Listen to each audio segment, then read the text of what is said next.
Hi all, I thought we could have a look at the very exciting game in round 4 between Vishy Anand playing white and Francisco Vallejo-Pons playing black. Vishy kicked off with d4, we saw d5, after c4 we saw the Queen's Gambit accepted, d takes c4, and Vishy chooses here the second most popular move according to my live book. The most popular is knight f3, but there's quick e4, and black usually plays e5, striking at white centre. For example, if e5, it's unwise for white to take on e5, black will equalise quite easily. So the two main moves here are knight f3, that's the main move, and much rarer is actually d5. But that sort of position after knight f3 is, according to my book, quite equal. What was played instead, intriguingly, in this position, was the move knight c6, so quite provocative from Francisco here, and it promises white a small advantage theoretically. What Vishy did, knight f3, statistically this has been good for white. We see bishop g4 now, pinning the knight, and now d5, so black has to do something here about that knight and can use the pin here, and he does so with knight e5.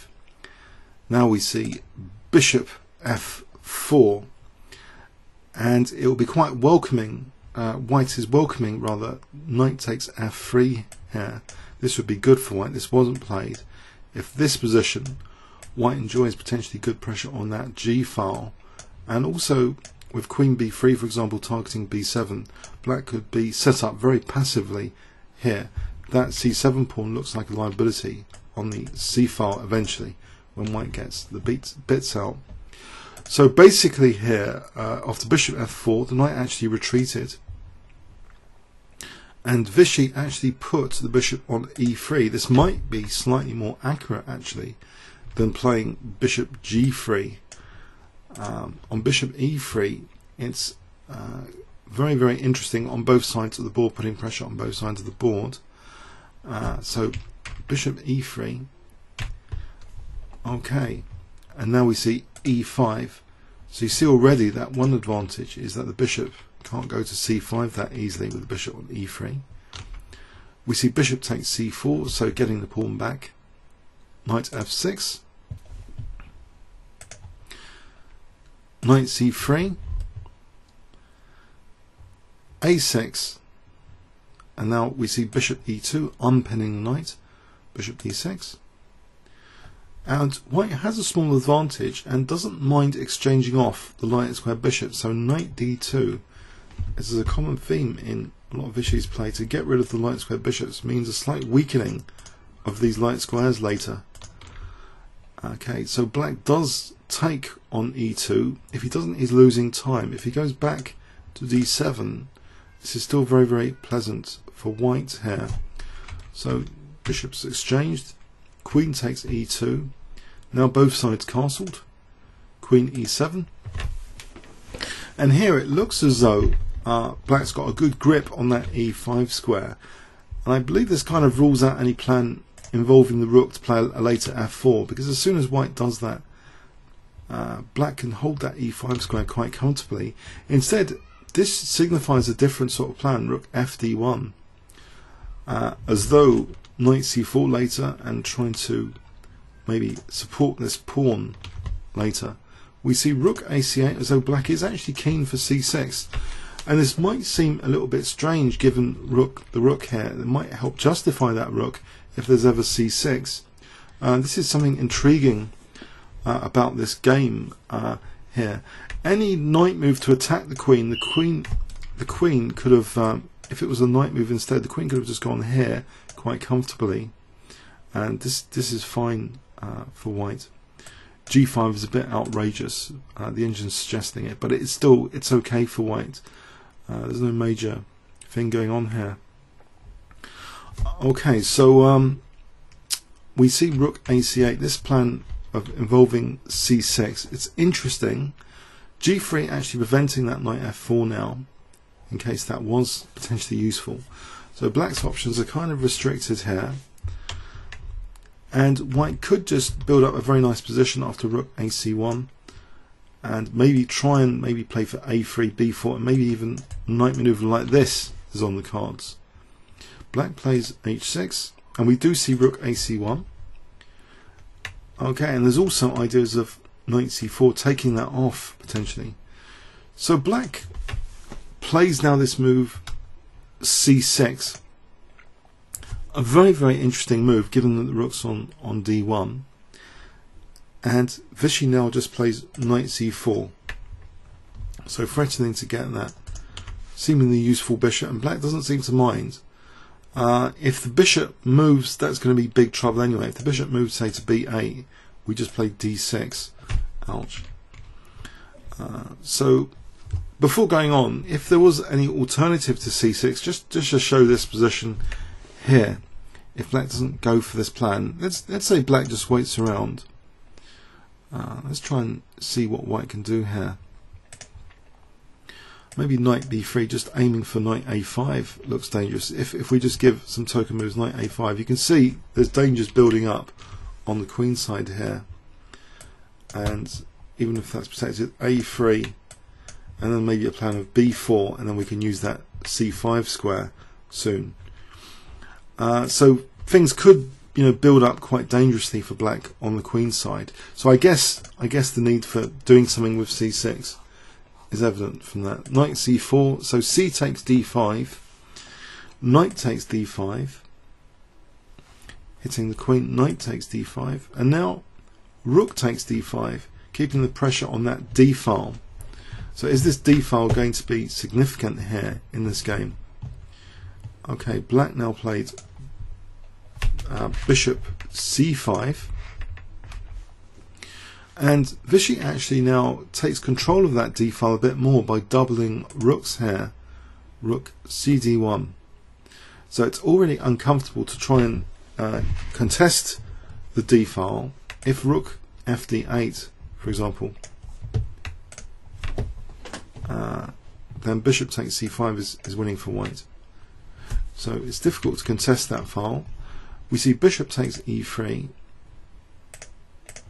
knight takes e3, and now also the f5 square. The f5 square looks quite tasty for white.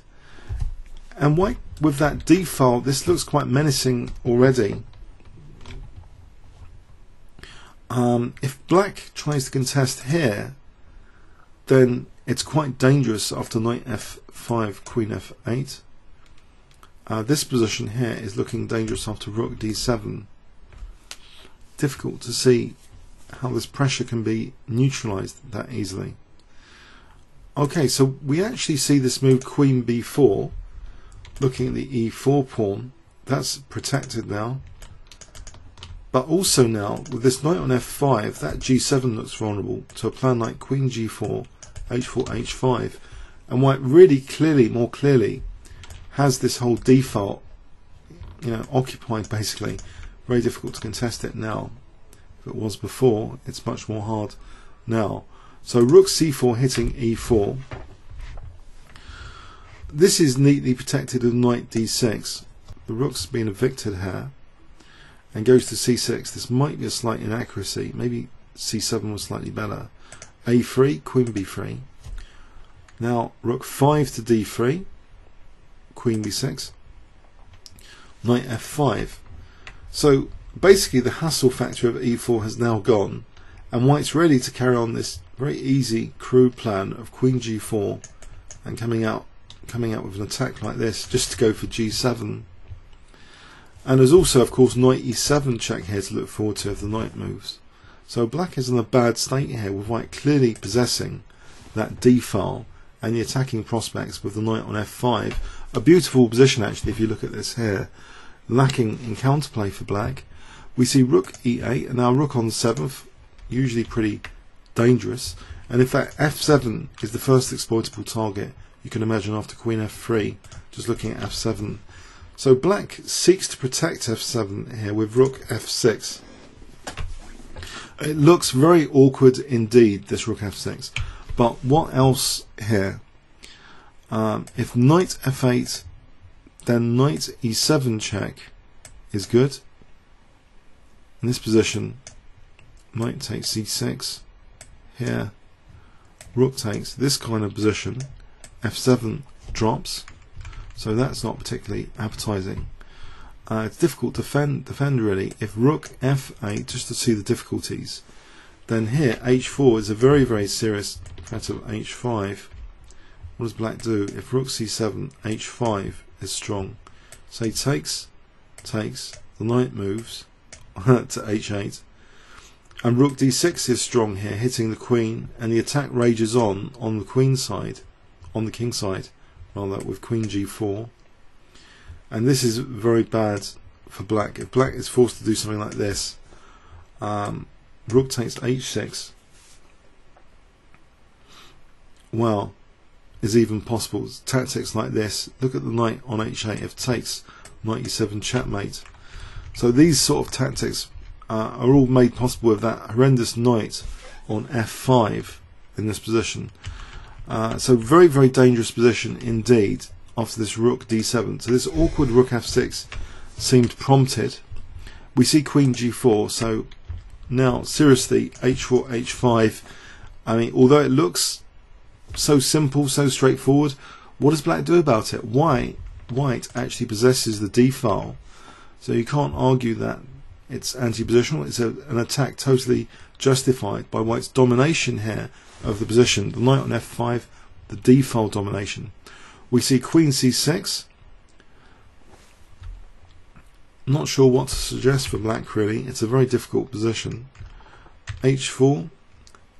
So the idea of queen c6 is to nab the centre pawn after h5 to deflect the queen to win e4. So it takes, queen takes e4. But this position has its own technical difficulties, and they begin with rook d8. So very, very difficult to defend this now. There's mating ideas. If taking, then the back row is weak. For example, like this, knight e7 checkmate. So here the queen steps back to protect e8, and now simple and strong move, just queen g5 is played, and there's a very serious threat here of rook 1 to d7 to block the queen protecting e8. So rook takes e8 will be threatened after that. So here we see queen e6. It's a desperate position indeed, and the final move is rook 1 to d6. The queen has to support the e8 rook. Basically, if queen takes, black resigned here actually. If queen takes f5, we can take this e8 rook and just be the exchange up with a winning position. At this level, very easy to win this, the exchange up. So it seems like a very interesting game indeed. It's very short. Francisco Vallejo-Pons is a 27-12 player, you know, no walkover player, but something just very strange happened. Maybe it was a kind of bad opening experiment, this knight c6. It seems as though white had a great position with great flexibility on both sides of the board. Although black's got some dark square grip, he didn't really take the opportunity to go into the crazy lines with knight f4. But it seems after g3, you know, trying to break open that centre with c6 seemed to favour white, especially that d file, the d file pressure here being built up. If the bishop had retreated, there's also bishop c5 winning the exchange potentially. So yeah, this d file just seemed in white's hands early on in the game, as well as this knight on f5. These two trump cards of the position, very difficult it seems for black to have parried. The eviction, notice, served to those pieces trying to harass e4, gets back to this dominating position without any hassle on e4.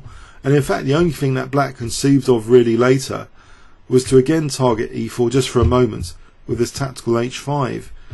So that was a slight distraction from what was now an overwhelming attacking position after rook d8. Impossible to defend this really. Another try, if rook e8, by the way, in this position, knight d6 is strong, as an example, the queen's protecting the rook here, so takes. We can take on e4, so winning material. So that's simple and strong. Or just queen g5 again is simple and strong with h5 on the cards. So a very, very difficult position to defend.